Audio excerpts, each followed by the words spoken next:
À Crancey, dans l'Aube, Mateflex est fabricant de literie depuis 1946.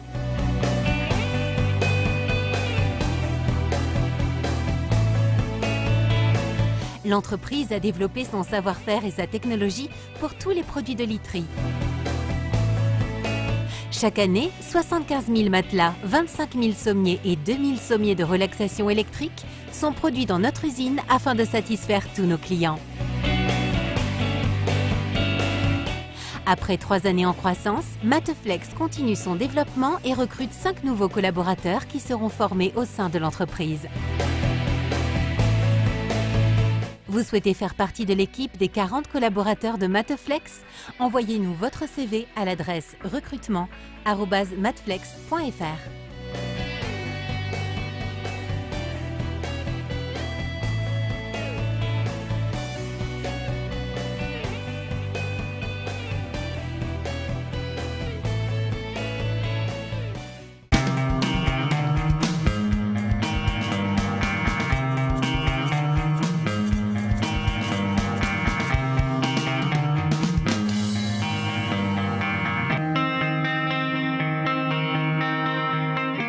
De retour dans cette spéciale porte de Romilly, vous avez découvert en images les communes de cette agglomération, leur histoire, leurs actions, leurs initiatives. On va développer une partie plus économique avec vous, Éric Villemain. Le développement économique, c'est un peu le fer de lance de chaque commune. Être en agglomération, c'est la taille initiale importante pour pouvoir développer économiquement son territoire? C'est une taille idéale. C'est une taille idéale parce qu'on peut mutualiser entre nos 6 communes. Et à ce titre, nous venons de voir les reportages. Je tiens à saluer tous mes collègues élus. Nous faisons un très bon travail ensemble. Ce sont d'excellents collègues, je dirais même pour beaucoup d'entre eux, beaucoup des amis. Et donc, ils travaillent à mes côtés au niveau de la communauté de communes chaque jour. Et ils se donnent énormément. Et je tiens à les remercier. Et on voit le résultat en travaillant sur chacune des communes, mais en même temps pour l'ensemble, on peut créer de beaux projets, des projets économiques. Lorsque vous avez un beau projet économique qui arrive, que ce soit sur le parc de l'aérodrome, sur Aéromia, et demain, je dirais sur la zone Marie-Jacquard, à l'ouest de Romilly-sur-Seine, eh bien ça profite à tout le monde. Donc l'objectif, c'est de lancer chaque zone d'activité économique sur chacune des 6 communes. Ce que je souhaite chaque commune, nous le ferons. Nous entendons avancer. Bien évidemment, il faut que ce soit irrigué par des infrastructures, la RD 619, la ligne 4 qui va bientôt être électrifiée, nous y avons beaucoup travaillé. La communauté de communes paye une partie de l'électrification de la ligne 4. Eh bien nous travaillons comme ça, tous ensemble, parce que ce qui est bon pour Saint-Hilaire est très bon pour Romilly-sur-Seine, ce qui est bon pour Mézières est très bon pour Parler-Romilly, et ainsi de suite. Et ce qui est bon pour Crancey va être parfait pour Gélannes.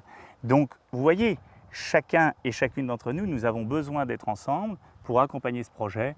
Parce que que ce soit Sofa So Good, que ce soit le Coq Sportif, que ce soit Cycle Europe, que ce soit demain le Technicentre, eh bien un cheminot, un ouvrier, un employé, un cadre, il pourra potentiellement habiter Crancey, Gélannes, Parre, Mézières, Saint-Hilaire ou Romilly, et ça ne pose aucune difficulté. Vous avez évoqué justement quelques projets qu'on va évoquer dans cette émission. Par exemple, Aéromia. Pourquoi avoir voulu créer Aéromia? C'était indispensable pour avoir un développement économique? C'était indispensable. Sans foncier, sans terrain, vous ne faites pas venir d'activité économique. Un tel terrain, situé le long de la RD 619, très bien situé à équidistance, je dirais, entre Provins et Troyes, très bien situé du côté des axes autoroutiers, mais de l'autre côté, la partie parisienne. Eh bien, vous attirez des entreprises parce que vous êtes bien situé avec un foncier pas trop cher, voire pas cher, et des bâtiments que nous demandons qu'à louer ou vendre, et nous y arrivons, puisque dès que nous sortons des bâtiments de terre, ils sont déjà, au jour de l'inauguration, préloués ou prévendus à plus de 50%. Quelles sont les entreprises qui se sont déjà installées à Aéromia? Est-ce qu'on peut donner quelques exemples? Bien sûr, vous pouvez donner le dernier exemple en date qui est Sofa So Good. Nous pouvons parler des cycles de four.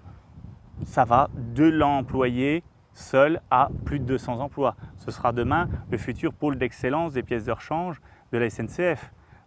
L'ex-Technicentre qui va migrer vers Aéromia tout en gardant le site historique pour faire de la déconstruction. Voilà, ce n'est pas des projets qu'on oppose les uns aux autres, ce sont des projets qu'on agglomère pour avoir le maximum. Vous parliez de SoFast So Good, il s'agit d'une entreprise spécialisée dans l'agroalimentaire qui va proposer des sandwichs chauds, voire des burgers, enfin toute une série de mets qui seront mis à disposition très rapidement en quelques minutes. Ils vont s'installer vraiment fortement à partir du mois d'août. Et justement, Canal 32 est allé les voir dans la préparation, c'était il y a 2 mois. C'était une véritable fourmilière pour mettre en place un chantier, une entreprise qui va pouvoir embaucher peut-être à terme jusqu'à plus de 200 salariés. Découvrez les coulisses de SoFast So Good dans ce reportage signé Christian Vira. Le groupe ESC est le premier des 15 sites troyens à accueillir ce distributeur de sandwich breveté. Il a nécessité 11 mois de recherche. Ça vous permet d'obtenir un produit qui va sortir ici de la machine, que vous allez réchauffer dans un micro-ondes, et ça vous permet en moins de 3 minutes, pour moins de 3 € de manger quelque chose de chaud et de croustillant. Panini, burger, pizza, croque-monsieur, la particularité de ce distributeur, c'est qu'il proposera cet été des produits fabriqués à Romilly. Proposé donc par SoFast So Good, qui est une entreprise basée à Romilly-sur-Seine, qui va proposer donc 210 emplois dans les 5 années à venir pour produire des sandwichs. Ces snacks surgelés, micro-ondables, seront assemblés dans ces locaux. Vous imaginez qu'il y a 4 mois, il n'y avait rien? De 3300 mètres carrés. Physiquement, une partie gauche qui va permettre à la production du pain avec gluten et la partie droite, le pain sans gluten. Ces pains seront toujours séparés et assemblés avec les ingrédients nécessaires, le jambon, le fromage. Puis ces palettes rentreront dans la pièce qu'il y a derrière, donc qui est la surgélation. Capacité de production, à terme, on sera à 25 000 pièces heure. Grande surface, restauration hors domicile, l'entreprise romillonne SoFast So Good prévoit à terme de proposer du sur-mesure partout en Europe grâce à son expertise. Burgers sans gluten, vous n'en trouverez nulle part. Des panini avec gluten micro-ondables, avec un rendu croustillant, je vous défie d'en trouver. C'est-à-dire que notre slogan aujourd'hui, c'est designer de sandwich. Aujourd'hui, la plupart des industriels proposent un produit déjà défini. Aujourd'hui, nous, on propose à nos clients de définir le produit avec eux. Le recrutement des personnels est en cours. L'entreprise a confié cette mission à Pôle emploi. Ici, pas de CV, mais des exercices de recrutement. Le CV, on ne l'utilise pas. En fait, tout type de profil peut réussir les exercices de recrutement, avoir un entretien avec l'entreprise et avoir toutes les chances de signer un CDI. Ce qui offre la possibilité à chacun d'être engagé tout simplement, sans discrimination face à un papier. Le but de l'exercice, c'est savoir travailler en équipe, travailler rapidement. Il y a un objectif de 6 produits à assembler en 10 minutes. Donc là, on réalise la capacité à travailler sous tension. 800 candidats en réunion collective, 350 évalués. L'usine devrait démarrer avec 60 emplois. 60 emplois, c'est près de 1% des effectifs salariés de Romilly. Et au cours des mois et années à venir, ce chiffre de 60 sera multiplié par au moins 2, voire 3, voire plus. L'usine SoFast So Good devrait débuter son activité en août prochain. Voilà pour la belle aventure de SoFast So Good. Je crois que l'agglomération s'est réellement investie dans ce projet d'entreprise agroalimentaire, profondément. Oui, profondément. C'est un projet sur lequel nous avons tous beaucoup travaillé, l'ensemble de mes équipes, l'ensemble des élus. Mais je m'y suis énormément investi en allant jusqu'à Paris chercher les subventions qui convenaient, puisqu'il faut avoir en tête que SoFast So Good est le 2e plus gros projet industriel de France et de Navarre en 2017. Donc ce n'est pas rien, le 2e plus gros projet industriel de France et de Navarre se trouve chez nous. Donc il fallait l'accompagner, ce projet. Beaucoup ont été dubitatifs au début, n'y croyaient pas trop. Eh bien c'est ça l'économie, il faut y aller, il faut avancer, il faut construire. Donc c'est un très beau projet. C'est le genre de projet qui peut redimensionner le bassin d'emploi au sein de l'agglomération romillienne. Évidemment. Ce sont des projets comme celui-ci, SoFast So Good, le projet également d'agrandissement du coq sportif qui, je le rappelle, est revenu à Romilly en 2009-2010 avec 15 emplois et qui à terme ira jusqu'à 240 emplois. Nous avons encore des constructions à réaliser et je tiens à féliciter l'ensemble de ces dirigeants d'entreprise qui font confiance au territoire. Mais vous avez aussi d'autres projets comme quoi tout est lié.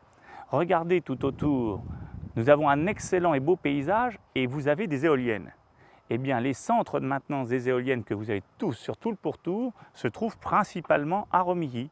Vous en avez un sur Aéromia avec une dizaine d'emplois et puis vous en avez un autre au sud de Romilly, dans nos anciens bâtiments, dans nos bâtiments économiques assez récents que nous avons édifiés en 2009-2010, où là aussi vous avez 10 autres emplois. voyez, les maintenances d'éoliennes, eh bien c'est 20 emplois sur le territoire. Il y a un autre chantier qui était très important à surveiller, si je puis dire, c'était la transition du site de la SNCF, le Technicentre. Ça a été un gros choc il y a quelques années. Et puis tout le monde a parlé, a échangé pour, main dans la main, construire quelque chose d'important. Et je suppose que la mairie et surtout la communauté de communes a regardé de près ce projet de transition du Technicentre pour préserver les emplois. Il y en avait 500 à l'époque.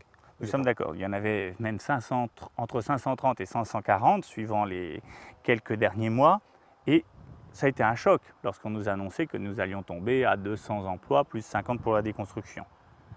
Nous nous sommes battus, je me suis battu bec et ongle pour que ce ne soit pas ce chiffre de 200, ce nombre de 250, mais celui de 350. Aujourd'hui, ce sera donc 350 dans les purs, à la fois 275 emplois sur le pôle de pièces de rechange et une 75 emplois pour la déconstruction. Vous voyez, vous allez avoir 350 emplois de préservés sur l'ensemble des activités SNCF. Justement, on va le découvrir en détail avec le directeur du Technicentre de la SNCF à Romilly qui a bien voulu se joindre à nous pour cette spéciale. On part le rejoindre tout de suite. Pour parler de cette transition du Technicentre SNCF à Romilly, je suis en compagnie de Régis Godon. Bonjour. Bonjour, vous êtes le directeur du Technicentre. Merci d'être à Saint-Hilaire, d'avoir fait quelques kilomètres depuis votre site pour Merci parler. pour l'invitation. De rien, ça fait partie du travail de cette spéciale de évidemment évoquer le développement économique. Et on ne peut pas parler de développement économique sur les portes de Romilly sans parler évidemment de la SNCF. C'est un pôle historique qui est en pleine mutation, Régis Godon. Ce Technicentre employé jusqu'à 500 personnes, il est en transition parce qu'il y a de nouveaux métiers qui doivent arriver pour permettre à ce bassin d'emploi d'être préservé, notamment un pôle d'excellence. En quoi consiste ce pôle d'excellence qui va permettre de redimensionner le site de la SNCF à Romilly ? Alors ce nouveau pôle d'excellence concerne la maintenance de pièces, ce qu'on appelle les pièces réparables du matériel. Donc de la maintenance de pièces détachées qui se montent sur l'ensemble de nos matériels, du TGV jusqu'au Régiolis qui roule là sur nos lignes, en passant par les locomotives, enfin vraiment tous les matériels de la SNCF. C'est de la maintenance de pièces mécaniques, électromécaniques, du type par exemple disjoncteurs, des pièces mécaniques telles que ce qu'on appelle des réducteurs, des transmissions qui se montent sur le TGV, de l'électronique aussi, hein, de la carte électronique. Bref, énormément de familles de pièces, le pantographe aussi qui permet de capter le courant dans la caténaire. Et ça peut amener à employer combien de personnes ? Alors, cette activité emploiera 250 personnes, plus une activité d'ingénierie, hein, puisqu'il y a tout un service technique qui va finalement avec ces pièces, plus des missions nationales telles que l'ingénierie batterie, telles que la commission peinture au niveau national. Et donc, c'est 250 personnes en production sur les pièces et 25 personnes au pôle ingénierie. Pour ce pôle d'excellence, vous serez en vitesse de croisière quand ? Alors nous serons en vitesse de croisière début 2018, hein, c'est-à-dire qu'on est en 2017 en train d'engranger toutes ces nouvelles pièces que nous réparons sur Romilly, qui sont transférées d'autres technicentres industriels dans le cadre d'une redistribution nationale de cette maintenance de pièces. Et donc les derniers transferts s'effectuent fin 2017, ça veut dire que début 2018, on sera effectivement en rythme de croisière et sur l'ingénierie. Nous sommes là déjà en rythme de mise en place, tout à fait, et sur la production, de la maintenance de ces pièces. À côté de ce pôle d'excellence, il y aura une unité de démantèlement, c'est ça ? C'est ça. Alors, ce qu'il faut préciser, c'est que ce pôle d'excellence, hein, nous sommes aujourd'hui sur le site historique du Technicentre de Romilly, 26 hectares. Le pôle d'excellence, avec ses 275 personnes, sera installé dans la zone Aéromia. Hein, donc la SNCF fait construire un nouvel atelier d'environ 25 000 m² couverts sur un terrain de 60 000 m², hein, donc 6 hectares, aux portes de Romilly, de manière à avoir un outil de production finalement beaucoup plus efficace que celui qu'on peut avoir aujourd'hui, parce que le site historique pour la maintenance des pièces n'est pas complètement adapté, on est quand même pas mal dispersé sur ces 26 hectares. Donc on sera beaucoup plus efficace et on aura un outil un outil, si j'ose dire, au top pour pouvoir réaliser cette maintenance. Et donc à côté de ce pôle d'excellence, cette unité de démantèlement, elle sera aussi... Alors elle sera située, elle, sur le site historique. Oui. En fait, sur le site historique restera effectivement cette activité de démantèlement de matériel. La SNCF a énormément de caisses à démanteler, d'ores et déjà, et dans les années à venir, dans les décennies même à venir. Des caisses, c'est-à-dire? Alors des caisses, c'est-à-dire des véhicules ferroviaires. En fait, on parle en démantèlement, on parle en caisse. Donc nos personnels démonteront, dégarniront, feront du dégarnissage de l'ensemble de ces véhicules ferroviaires, et elles seront confiées à un prestataire pour retirer ce qu'on appelle le mastic insonorisant qui enduit en général toute la carcasse du véhicule ferroviaire, et pour le ferraillage. Et donc ça occupera environ, en termes de surface, les 2/3 du site historique. Avec combien d'emplois à la clé? Alors 25 emplois côté SNCF, et côté prestataire, difficile à dire, mais enfin on peut, la cible étant de démanteler 200 caisses à l'année, et le retrait du mastic insonorisant étant quand même un travail très contraignant, on peut, c'est une société qui emploiera minimum 50 personnes sur le site. Alors ce n'est pas exactement votre rôle, parce que vous êtes directeur du technicentre, mais la SNCF ne se limite pas à réimplanter différentes missions au sein de l'activité ferroviaire, comme vous venez d'évoquer. Il y a aussi une partie SNCF développement. Ça veut dire quoi, ça?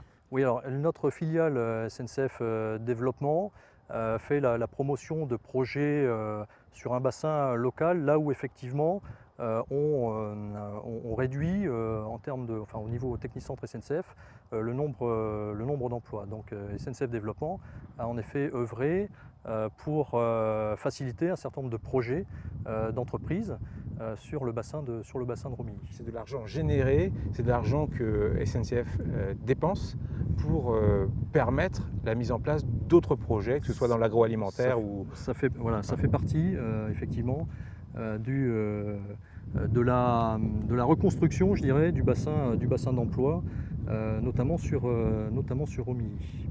Merci Régis Godon pour toutes ces explications. On va retrouver tout de suite Éric Villemain pour la conclusion de cette émission.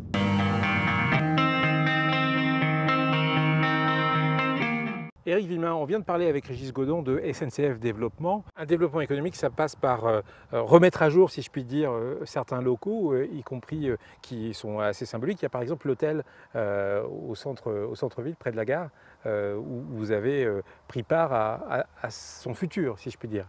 Tout à fait, puisque à peine réélu en 2014, j'ai souhaité que nous faisions l'acquisition de ce bâtiment emblématique, à plus d'un titre, à Romilly-sur-Seine. Il fait partie de notre histoire, de notre architecture. On peut redonner son nom? L'hôtel Le Palladium, qui est situé devant la gare. Et aujourd'hui, chacun le voit, il y a une vraie métamorphose. Et c'est là où on a un vrai partenariat. La ville va refaire l'ensemble du parvis. C'est un gros investissement pour avoir une très belle entrée de ville depuis la gare. Nous avons l'hôtel Le Palladium, désormais propriété de la communauté de communes, qui est en pleine restructuration. Un investissement de plus d'1 million d'euros entre l'achat et les travaux, où nous allons accueillir de nouvelles activités économiques, y compris tertiaires. Et puis nous aurons l'ensemble du parking qui va être fait dédié aux usagers SNCF, aux personnes qui viennent en centre-ville, qui va être porté par la communauté de communes, dans un premier temps 240 places, pour aboutir vers 500 places de parking. Rendez-vous compte, près de 500 places de parking en cœur de ville. Donc une politique de cœur de ville pour réaccompagner un certain dynamisme, c'est ça aussi. Il n'y a pas que les zones d'activité en périphérie, il y a aussi le cœur de ville qui est essentiel, et la communauté de communes y prend toute sa part. Pour finir, dans les prochaines années, qu'est-ce qu'on peut souhaiter de plus à cette communauté de communes qui finalement est en plein développement? Eh bien, qu'elle poursuive son développement, qu'elle aille beaucoup de l'avant, qu'elle s'occupe encore plus fortement et des cœurs de ville et des cœurs de village, et qu'en même temps, on ait une telle attractivité pour l'ensemble de nos 6 communes, que nous puissions être, et j'ose le terme, avec l'ensemble de tous les élus, le phare de cet ouest pour indiquer dans quel sens il faut aller. Merci beaucoup Éric Villemain, merci de nous avoir accueillis dans votre communauté de communes. Vraiment, c'est vrai qu'on est à la campagne alors qu'on est tout proche de la ville. On va admirer ce point de vue jusqu'au coucher du soleil. Canal 32 suivra vos développements. On sera évidemment présent pour découvrir l'ensemble des innovations et des projets qui se mettent en place dans les prochains mois et les prochaines années dans cette communauté de communes, les Portes de Romilly. C'est un très beau nom pour une communauté de communes. À très bientôt.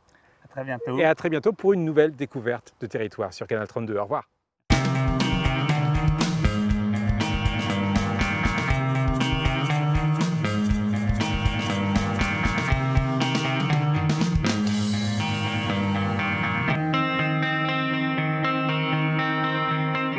À Romilly-sur-Seine, en 2017, la SNCF investit 25 millions d'euros dans la création d'un centre d'excellence pour le traitement des pièces détachées ferroviaires. Sur 6 hectares, dont 2,5 dédiés au bâtiment, 275 agents, dont 25 consacrés à l'ingénierie, travailleront au quotidien dans un établissement ultramoderne. L'ouverture de ce centre d'excellence est prévue courant 2019, tandis que l'ancien Technicentre SNCF deviendra un pôle de déconstruction de matériel ferroviaire. J'ai créé mon premier magasin éco-cuisine en 2014. Quand j'ai ouvert le magasin, j'ai voulu vous proposer des cuisines aménagées de qualité à prix éco et tout le service d'un artisan et son équipe de salariés poseurs.